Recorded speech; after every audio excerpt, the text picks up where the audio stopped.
you're here. This is for the first of 5 live video webinars that JOFA is putting forth this year on the subject of social change around gender issues in the Orthodox community.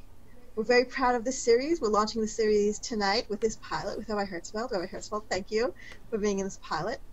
The reason why at JOFA we decided to launch this series is really because of all of you out there, the people that we've been speaking to and hearing from over the course of the year.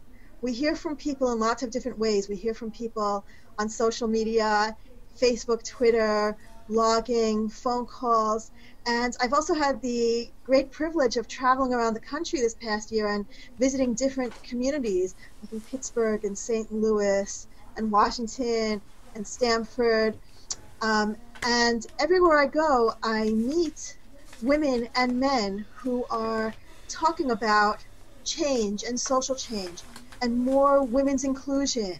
They want to do things a little bit differently. They want to make their Jewish religious communal experiences better for women and girls, which also means better for everyone. So we've been hearing this all year, more than all year. We've been hearing this from all of you, and so we decided to try and create a series of tools and resources to enable you to embark on this path of creating social change in your communities. So, and this is what these webinars are about. These webinars are about creating a network of people making change. It's about sharing experiences. It's about connectivity, and it's about belonging. It's about saying that we who are trying to make change, we who believe in women's inclusion and gender inclusion, we're all part of a larger community and a larger network. This is what JOFA is trying to do, is to create that larger community. So just to give you a quick glimpse of what we have lined up for the rest of the year, Rabbi Herzfeld is our first webinar for the year. Thank you so much for being part of this experiment. We have the next webinar scheduled for December 18th, Bezrat Hashem, on the subject of partnership minyanim, the whys and hows of creating a partnership minyan.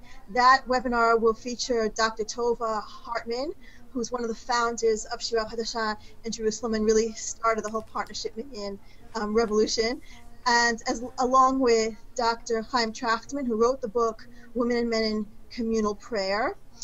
We also have Amy Newman from Boston and Stephen Katz from Chicago will also be joining that. So that webinar is on December 18th. The webinar after that is on Bezrat Hashem on February 3rd, and that's going to be a really exciting webinar on the subject of women writing Megillat Esther. It's going to tell the story of a group of women in St. Louis led by Phyllis Shapiro, who's a JOFA board member, a group of women who wrote their own Megillat Esther. And when they wrote it, it was a really empowering experience, and it transformed their community. So we're going to have a webinar with Phyllis Shapiro, along with Ricky Heiklin, who's a teenage girl from New Jersey, actually, who was one of the girls who wrote the Megillah, and Rabbi Simcha Kraus, who was the rabbi of the Young Israel of St. Louis for many years. So that's a very exciting one. I think that's going to be magical. It's a really magical story. The next webinar we have in April, scheduled for April 28th, is on the subject of men, how to engage men in feminism. And that's going to be a cross-denominational panel with some really interesting speakers. We have Rabbi Ethan Tucker from Machon Hadar, Rabbi Menachem Creditor from the Tivot Shalom in Berkeley. We have Rabbi Joanna Samuels, formerly of the AWP, who ran the Men as Allies program, and Rabbi Jeff Fox of Yeshivat Maharat, all talking about how to engage men. So that's going to be a really exciting one also. And finally, we're going to cap off the year with a webinar with the Maharats, a year into their Maharat program. They're not their program, their field work. A year after they will have been working in the field. We have 3 out of 3 Maharats who will share their experience of working in the community. So that's on May 27th. So we're really excited about this. We're really excited about having these conversations. And it promises to be a phenomenal series. So thank you for joining. Thank you for being here.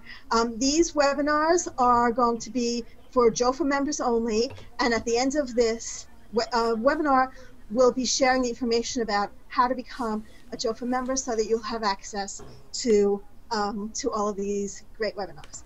So before we get started, I just want to give you some technical background about how this is going to work.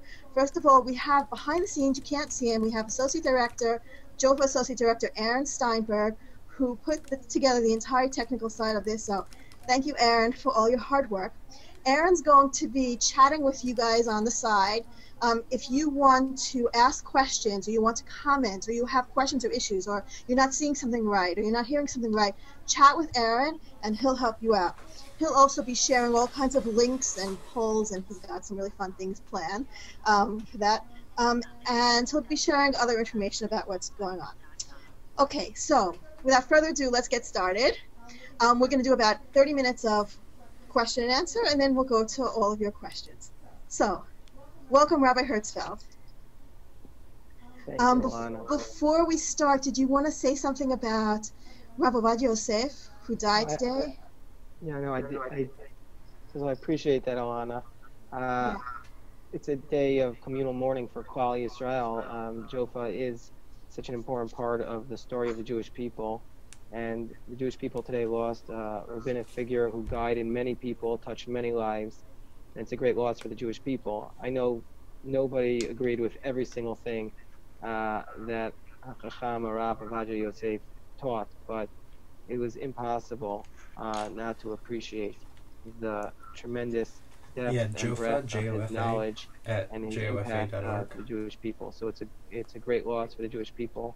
Anytime you see this massive gathering of communal grief, it shows that he had tremendous reach and tremendous impact.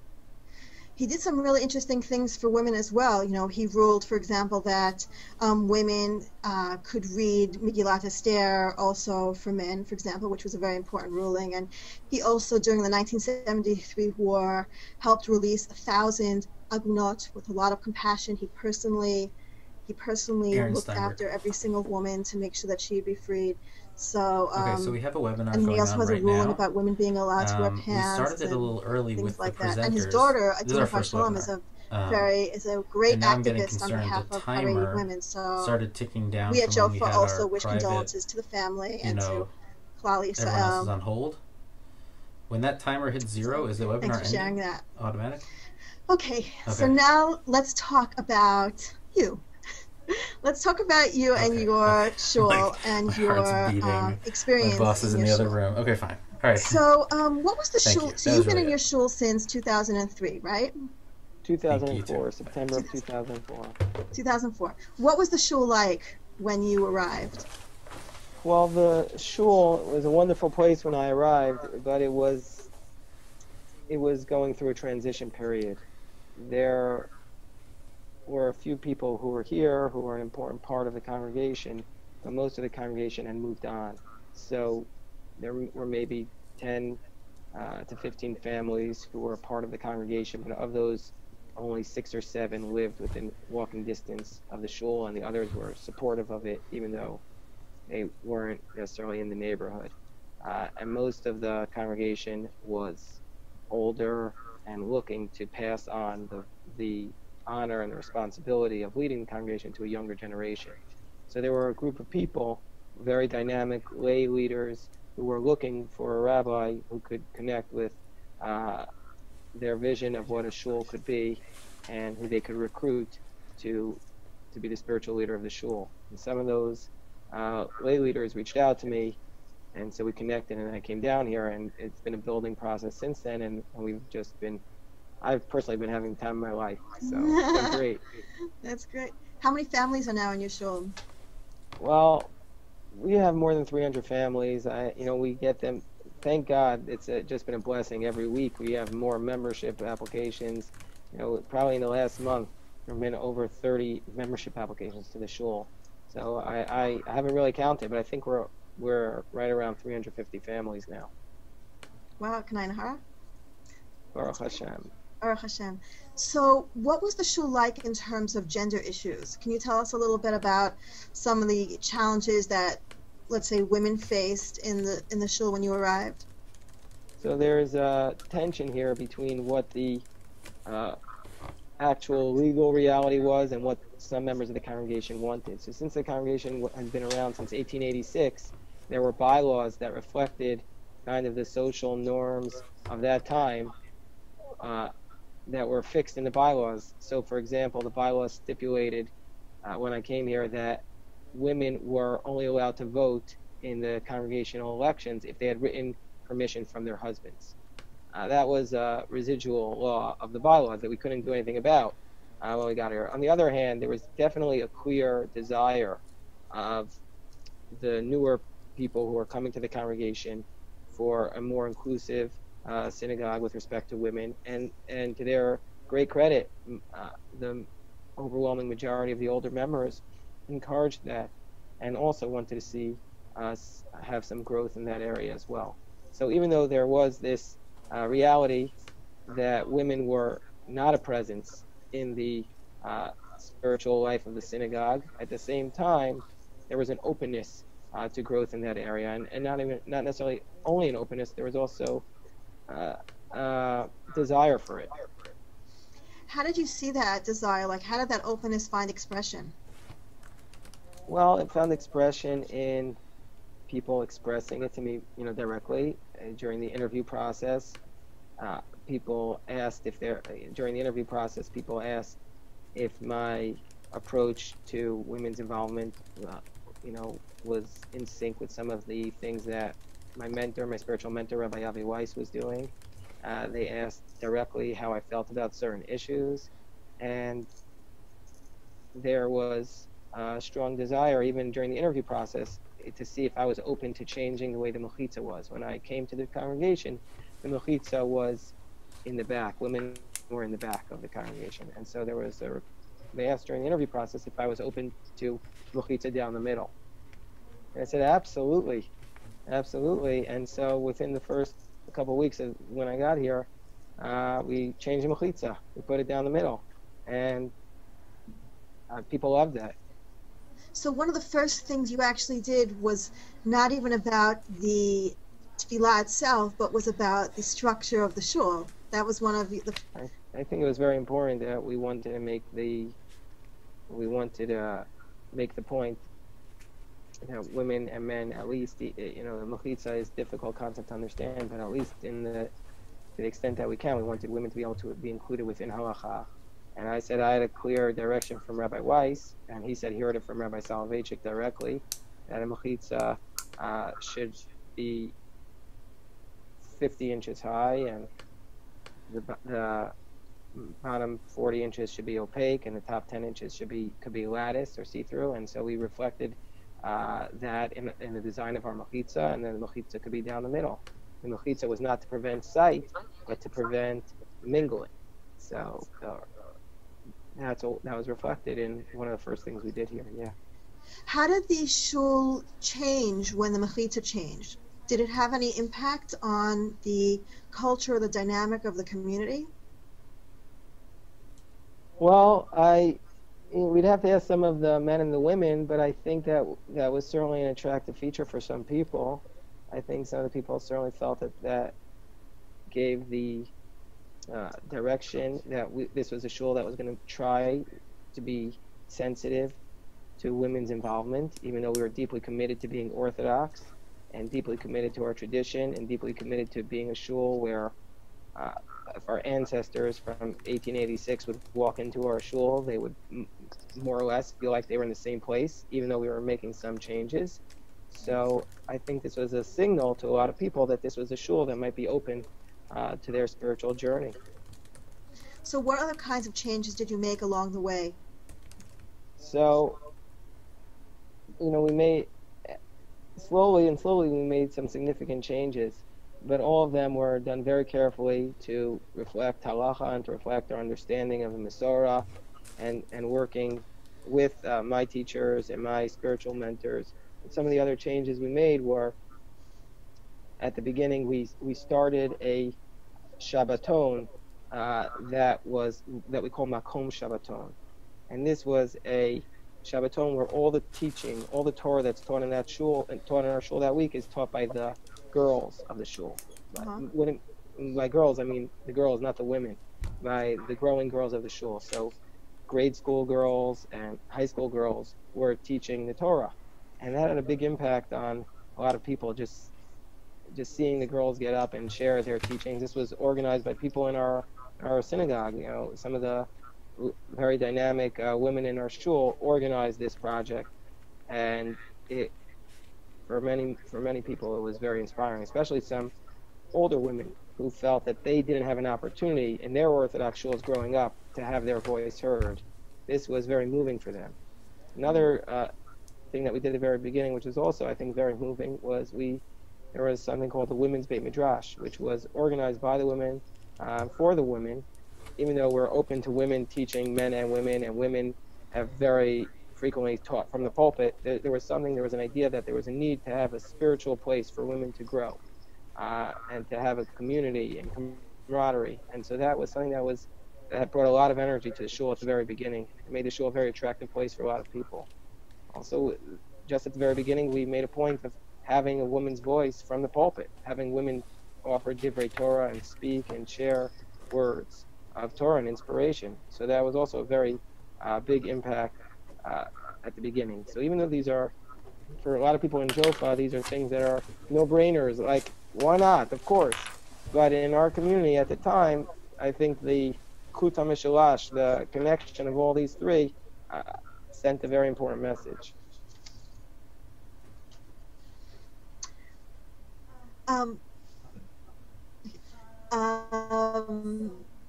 So what did you do? So these are all really interesting about bringing, first of all, I just want to say about Jofa that at Jofa, we respect everybody's process, meaning that we don't have one endpoint in mind. Like I get asked this sometimes, like, oh, how would you like to see our community? And we don't have a way that we would like every community to be. We want each community to grow and evolve and become better for women and better for men along the way. But it's not that we have, one particular vision for a shul. We just want it to be better. And we want people to be comfortable wherever they are. So, if I can interject, so I think that's a great point that you're making. It's really, really important. It's very, very hard to take what works in one shul and transplant it into another shul. One of the things that's been extraordinarily helpful to my rabbinate and to our shul here is when a group of people said that they'd like to get together and brainstorm about how women can be involved more spiritually. And so that led to the formation of a group of people, a committee, we could call it a committee, where these men and women brainstormed about ways in which women could be more involved, and they spent a lot of time on it, and then they would come back to me and we would discuss it. It was really important that we have a great working process where we work through issues and we see through possibilities together. And this allows me to see what many people in the congregation are looking for, and this allows the people on this group and in the shul to see what I'm comfortable with and what I think works. It's very clear that the halachic decisions are not being made by a committee. The halachic decisions are being made by a rabbi. But at the same time, it's also very clear that the change in the shul or the changes that we make are not being driven by me. It's not something that I'm waking up one day and say, this is what our shul needs this. It's what I'm hearing from the community, that people are saying, we're going to be able to connect to Hashem more if we can do this.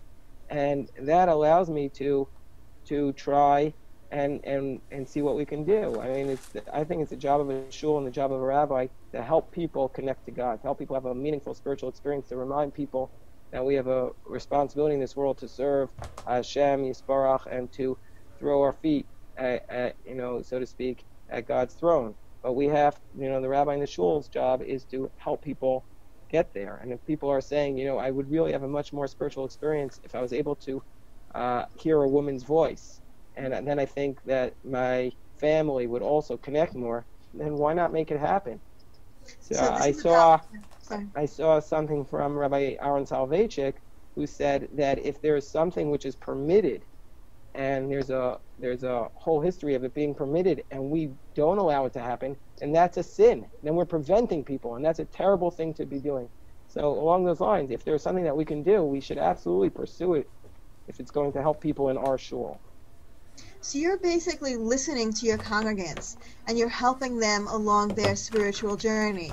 And you're basically saying that gender inclusion, including women, is a way to get closer to God, is to enhance the religious experience. Well, that's what some of our congregants are saying to me, and that's where a lot of this is coming from. That we're trying to be as inclusive to people, to help people come to us closer to God. Now, it's very important, and this is a point that I've made, and I continue to make. It's very important that women's inclusion be something that unites the congregation and not divides the congregation. That's why it's important to have a lot of different voices working together to try to come up with ways in which women can be included. Because if women's inclusion and women's spirituality in a congregation becomes a divisive point, then it's going to be counterproductive, and then it'll set us back further. So that's something that's really important to stress, that the changes that happen have to be natural changes, have to be organic, and have to come from the well springs of the congregation. Now, of course, not everybody's going to agree with everything we say and everything we do. That's never going to happen. If you don't stand for something, then you stand for nothing, and that's a big turnoff to everyone. But at the same time, we want the changes that we make to be natural and to reflect where the congregation is. What have been some of the challenges along this process? You know, first of all, I think it's been an amazing process. I feel that it's been, Baruch Hashem, it's been something that's really strengthened our congregation, strengthened our shul. It has not weakened our shul, just the opposite. It's been a source of strength and encouragement. Some of the challenges are just figuring out what the next steps should be, or what we can do, and still be, make the point that we're really committed to halacha. Some of the challenges have been, well, if we're doing some of these things for girls and for women, don't forget about the boys and the men. These are important challenges, but I want to underscore that the process has been amazing. It's been just really great to be a part of. What kind of advice would you give to someone whose rabbi isn't as open about it as you are, who's in a community where maybe they are scared of it becoming divisive? What kind of advice would you give? I think that's a very good question. It's hard to give advice, just because every situation randomly. is different. Yeah, it's hard to give advice, but I'll make 2 points about that. First and foremost, you need to be in a shul that reflects who you are.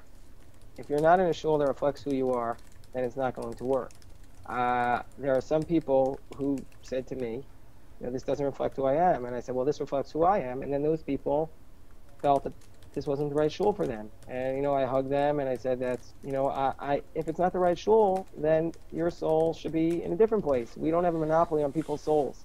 And we want people to be in the right place for them. So those people, I'm good friends with them, but it's not the right shul for them. And I think everybody needs to ask themselves, is this the right place for me spiritually? Am I in the right place? But if it is the right place for you, if you're in the shul that you're supposed to be in, then the only way it's going to work is if the rabbi is your friend. If the rabbi feels that when you're coming to the rabbi and presenting situations that you're trying to help the rabbi, to help the congregation, to help move it forward, not to challenge or to undermine or to undercut. So the rabbi needs to feel, I was speaking myself, that the reason why I reacted so positively to people expressing themselves in this manner towards me is because I knew that these people were my friends and they wanted to help our congregation succeed. At the same time, the rabbi needs to also be open to listening to the people in the congregation and recognizing that the people are searching, striving to connect to God. And this is something that for many people is a stumbling block in their path to connecting to God, feeling that orthodoxy is not reflecting where they are in their lives, that orthodoxy is stuck in people. Some people feel that it's stuck in the past, and even though they will connect 98% of it, this 2% is just overwhelming them. And so the rabbi, each congregation has to recognize that there is a responsibility that they have to be open and to listening to people and treating them with respect and with dignity. So if there is this partnership, then there could be success. In your conversations with colleagues, other rabbis, do you sense a growing openness among Orthodox rabbis to women's inclusion? Do you think that there's been a shift in rabbinic sentiment on this issue in the Orthodox community from your experience among your peers? I don't, I can't, I'm not the best person to ask that. I haven't really gone to a conference in a while. I know that some of the rabbis who I've spoken to have said that they really want to bring in a maharat to their congregation, but they're just not, they're meeting some resistance from their own synagogues. So, that's not a good sample set. I Okay. can't really comment to that. You mentioned the maharat. Let's talk about your maharat. Okay. Right. Ruth Belinsky Friedman. Sure. So, how's that going? It's going amazing. I get goosebumps when you ask me how it's going. Baruch Hashem, I cannot imagine it going any better. First of all, just saying about Maharat, Ruth Belinsky Freeman, that she has just been the most amazing addition to our synagogue. She has brought a tremendous energy and wisdom, spirituality, and she has touched people's lives in ways that I didn't even imagine or comprehend, just because she has brought a female presence, a female spiritual presence to the synagogue, and has been an inspiration to many people. To see this with a lot of young children whose eyes are just open to possibilities, or previously, let's say, girls in the shul didn't see a possibility. A 6-year-old girl came up to me and asked me, how does somebody become a maharat? That's what she asked me. 6-year-old girl. And this girl, a few weeks earlier, hadn't necessarily seen a spiritual path for herself within our congregation. And now she was seeing a spiritual path. And also I see it with older people, maybe in their golden years, who come to me with tears in their eyes saying, I wish that I had had something like this, like a maharat in my congregation when I was growing up, when I was really to the balcony, or I was told to be quiet. And so I see this just on both ends of the generational spectrum. How people are just overwhelmed by the presence. But not only that, okay, so that's one thing, but also by the fact that a female voice often will see the Torah and have their own insights that a male voice doesn't have. So the fact that there's not just one, homogeneous voice, but there's a female spiritual voice speaking on matters of halacha, on matters of drash, is very important for a congregation's well-being. Wow. So this is an incredible transformation. From 2004 to 2013, from a shul which had on its bylaws that women aren't allowed to vote, right, unless they had permission from their husbands. Is that what you said? Written permission, yeah. They had to get written permission from their husbands in order to vote, to a place that now has a maharat. What do you feel like when you think about that? Like, what does that mean to you? Well, first of all, I'm very, very proud of our shul for having a maharat, because I think it's a great, great step in Jewish communal life. And I think that's something that to our shul's credit, to the credit of the people in the shul, they've been extremely supportive of and have been very enthusiastic about. And I think that when rabbis and congregations around the country take a step to bring a maharat into their shul, they're going to be asking themselves, whoa, why didn't we do this years ago? How do we ever have a Jewish communal life without a maharat?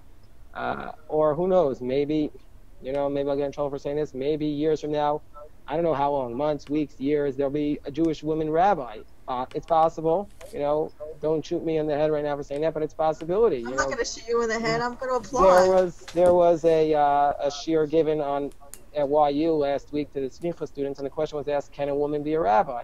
So the person giving it said no, and far be it from me to be the one to decide these issues, but I'm saying that there's the possibility of spiritual leadership coming from a woman, which is incredibly important.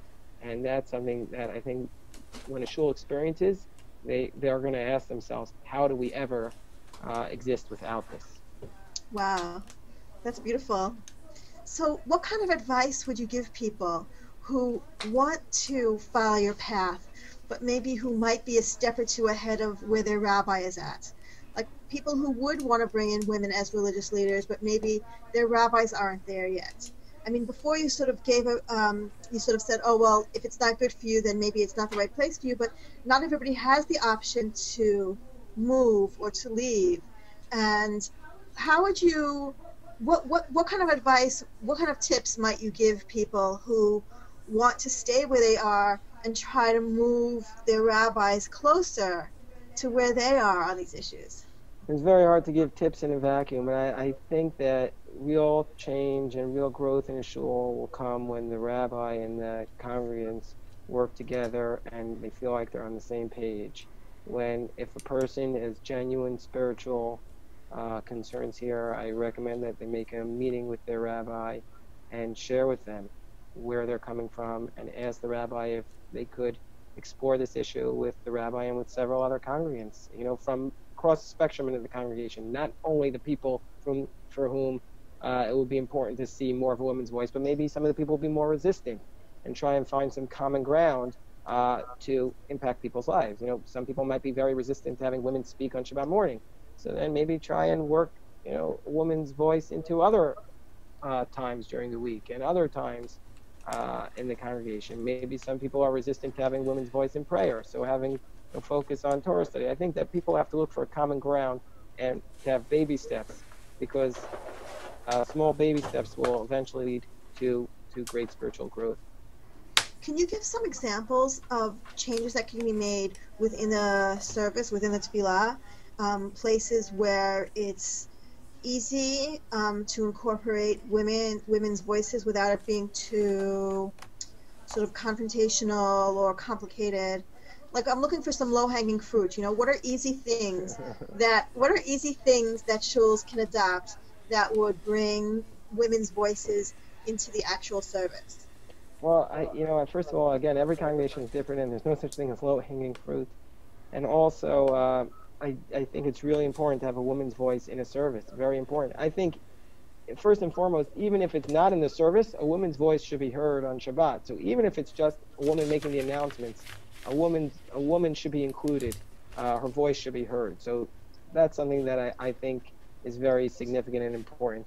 I can only tell you what some of the stuff that we've done in our shul, which has had a very positive response from most people, and that is we've had a woman giving divrei Torah.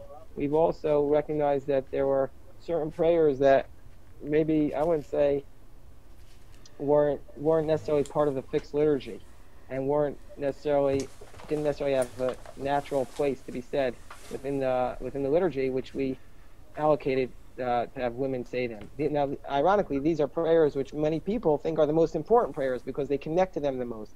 For example, the prayer for the state of Israel, the prayer for the American soldiers, where people, are genuinely, the prayer for Israeli soldiers, where people, I'm not saying people aren't connected to all the prayers, they are, but some people might think more about the prayers for their cousin who's a soldier than necessarily the prayers for praying for the reinstitution of sacrifices. It evokes nostalgia. It evokes a personal connection and a nostalgia. Right. So those prayers are now recited in our synagogue by women. Also, the prayer for the sick, and Misha Berach HaCholim, is just is the whole congregation follows along as a woman leads. Misha Berach HaCholim, Misha Berach for the Chayalim, Misha Berach for the soldiers of the American government, and this has been something which has, in my mind, been natural, and people have appreciated it. And we've had the women call out the shofar blasts in our congregation. Now, some people say, how can you do that? Well, I say, why can't you do it?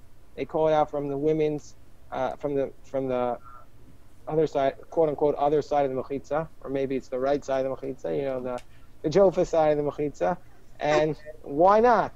And so some people have been critical of that, but I say, tell me why it can't be done. These are issues which you have to think about carefully, and I don't think you can underestimate the impact that it has on people's spirituality and people's ability to connect. One year, the first year I got there, I didn't call out the shofar blast. I had older members of the congregation or distinguished members of the synagogue do it. But then somebody said maybe a woman can do it. And so I said, you know what? I thought about it. I looked into it, and I said I agree. And so it's been something that's been very inspiring to some people. So you always try to have a woman's voice, whether it's for those tefillot, right? Some of the more modern tefillot, or for the shofar blasts, or what? I mean, we try as much as possible to be sensitive to that. I think it's important. I think it's important for a lot of people. Do you have rules for girls as well? So we have this makom shabbaton, which is something that's important for us. We have explored other possibilities, and sometimes girls have led those Misha Berach prayers as well. Also, we're encouraging the boys and girls. For example, this is something that we just did today. We sent out an email encouraging boys and girls to learn a chapter of Megillat Esther so that they can have a reading of Megillat Esther by boys and girls for boys and girls. I think that's something that'll be very meaningful to the people in our shul. And also, because we have a Megillat Esther reading on the night of Purim that's by men and women for men and women. So they could see a future and direction for themselves in that path. Nice. Okay, we're going to go to questions from the audience. Okay, so I'm just reminding everybody we have about 60 participants here, so I'm not sure that we're going to be able to get to everybody's questions, but we're going to try our best. Okay, so we have Aaron here who's been collecting questions. I can see the poll now. I can't see the screen. Okay. Yeah, Aaron, the poll knocked my picture off. I don't see Alana anymore. While I'm taking these questions and reading them for a second, just take a second to answer the poll, because the question of the poll is, what's the best time for you to attend a webinar? We were debating, should we do it at night, should we do it during the day, should we do it on Sundays? So actually having you answer the poll is very helpful for us. Alana, can you hear me? Yes. The poll knocked my picture off. I cannot see you anymore. Yeah, I can't see you anymore either, but we'll fix that in a second. Okay. All right. There we go. Here's a question for you, Rabbi Herzfeld. Did the committee propose anything that you are not comfortable with? What was it and why? They did propose some things that I was not comfortable with, and I don't remember what I wasn't comfortable with it, but there would be some things that I wasn't comfortable with because I felt that halacha did not allow it. There were other things that I felt uncomfortable with because I felt it didn't reflect the Orthodox community, and it's very important to me to not only be halachic but also to be a part of the Orthodox community. Our shul is Orthodox. So, like, what if somebody would suggest taking down the mechitza, for example? Well, that would for sure be a non-starter, but also partnership, so-called partnership minyanim. Everybody has a different definition of what that means, but we're not egalitarian. So even though we have women leading certain prayers, we're not an egalitarian service. We're not. Would you be open, for example, to having women say Kabbalat Shabbat, for example? So that's not something we do. That's not something we're looking to do. Maybe a women's Kabbalat Shabbat service, but that's not something we're willing to do now.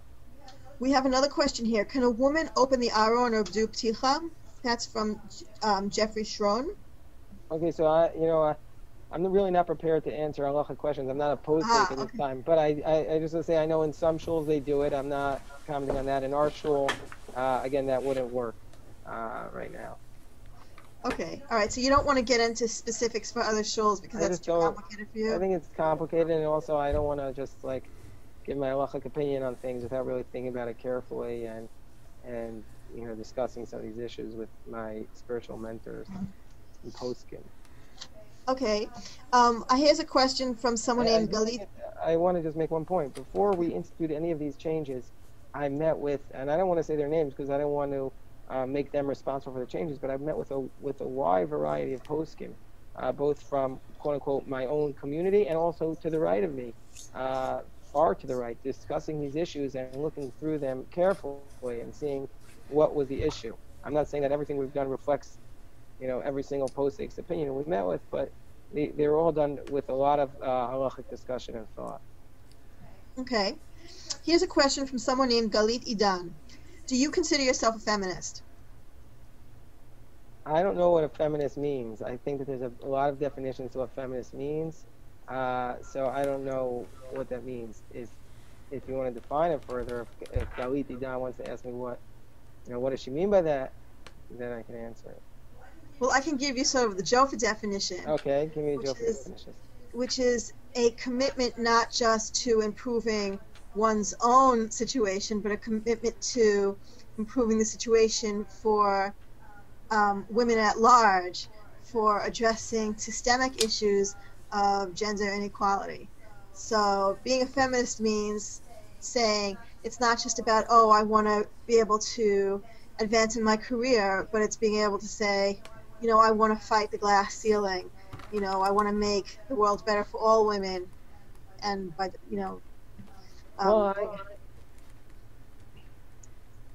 everybody has a mission in life, and my mission, that's not necessarily my mission in life. My mission in life is I'm a rabbi of a congregation. As a rabbi of my congregation, my job is to help people connect spiritually. And so if people come to my congregation and our congregation and say that there's a gap and there's something that's not working, there's a way we can improve it, then I look to improve it. So that's right. Okay. Okay. Here's another. We have a few questions that are sort of similar. Ilana Katz wants to know how you address members who are less comfortable with change. And Devorah Kornfeld asks something related, which is what should a group do if there doesn't seem to be any route to communicating with a rabbi on these issues? And Zelda Stern asks, what suggestions do you have for people in small communities with a rabbi not interested in change? So they're all sort of asking varieties of the same question, which is what do you do when you have opposition from the rabbi or opposition from, other people in the shul? Like, how do you cope with that? What suggestions do you have? Okay. Again, it's a little bit like malpractice to start giving people advice without knowing the exact situation, but I try to answer that in a way that makes sense. I think first and foremost, people should try to make it work if they have no choice. If they're going to be stuck with that rabbi, they should try to communicate and try to have a genuine relationship to try and make it work. But people also have to be aware of who they are. And the rabbi, I've told people, this is who we are. This is what I am. This is who we are. If you're not comfortable, you should be aware of that. And thank God there are other options for people out there in our community, and we cannot be the address for everyone. At the same time, also congregants who I have very close relationships with and who I want to stay connected to our shul feel comfortable telling me that they want to be part of our shul, but they want to necessarily try their own thing once a month. And some rabbis view that as a threat to them. Oh, you're going to be hurting our synagogue if you try your own. Let's say for example, a partnership minyan once a month, that people from a shul are going to say, well, our shul is not willing to do this, so we'll start something like that. I think the rabbis have to recognize that that's not an attack upon the rabbi or the congregation. That's just people genuinely searching for their own path to connect to God. And the rabbis and the shuls have to recognize that they don't have a monopoly on people's souls. And if people want to do that, then the rabbis in the synagogue should try very hard when they are there, the weeks that they are there, to try and connect with them spiritually and try and help them connect to Hashem. So going back to the people who are in small congregations, if they're genuinely not feeling any connection at all and they're struggling, then they should go to the rabbi and explain why they feel the need to try and do their own thing once a month, maybe in a more inclusive manner. I mean, that, everything depends upon each synagogue and each locality and each person. That's just some general reflections. So, it's interesting because Orthodox feminism, religious feminism, is this really, it's the only a movement for social change that isn't trying to break down existing structures, but is actually trying to embrace the structures. Meaning, religious feminists, what you're basically pointing out is that religious feminism comes from a very religious place. It comes from a very spiritual place. It comes from a place of wanting to embrace the journey, embrace connection with God. You know, I mean, that's what I you're mean, pointing at. that's what I feel. I mean, when I was in rabbinical school, I kept the line that I kept hearing, which kept, even then it didn't resonate correctly, was, what are their motivations? What are their motivations? And that was, you know what? That's a very hurtful line. I Very just remember hurtful. thinking that Very, very you know hurtful. what? People don't have my experience, people's motivations are to connect to God.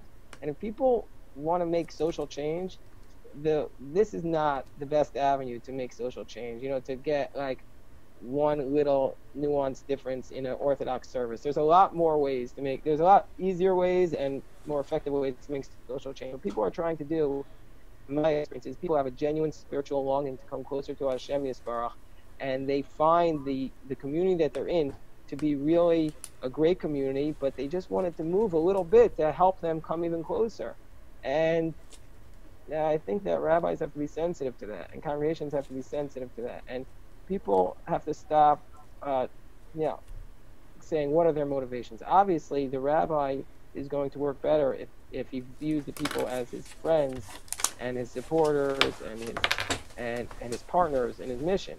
But the rabbis, I think, have to start recognizing that the motivation issue is really just a very hurtful attack on people's spiritual journey. Because like you said before, you know, you don't know what's in somebody's soul.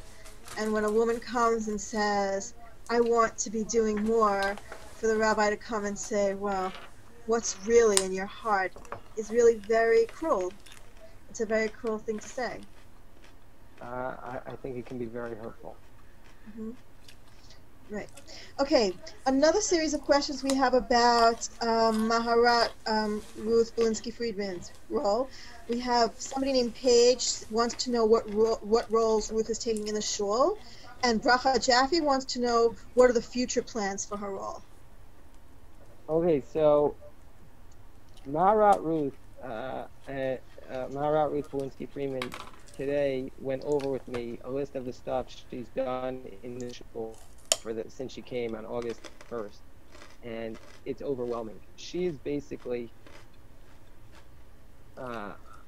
involved in every single aspect of the synagogue. She is just doing tremendous work. And she's teaching the younger children, she's teaching the adults, she's teaching the young professionals, she's working with the older members of the synagogue, she's connecting with life cycle events, she's organizing for this. Just to give you an example, this Sunday morning, what is she going to be doing this Sunday? We'll go through her day this coming Sunday. What is it? October 13th. So every single day she comes to the minyan. She's at the minyan 3 times a day. It's very important that she's a presence there, and women feel that there's somebody who's with them when they come in. So she'll start her day at the minyan. Following the minyan, at 9:30, she's going to teach a class to teenagers, primarily girls, who don't go to a Jewish school, whose parents came to me and said, we'd like to study with the Maharat on Sunday morning. So she's going to be working with these teenagers and these high schoolers and teaching them. She's studying Sefer Bereshit with them. And then at 12 o'clock, she's leading an unveiling service. She's going to be officiating at an unveiling service. And she's going to be doing what a rabbi does in an unveiling service, and directing and comforting and offering words of Torah and leading the Tehillim prayers.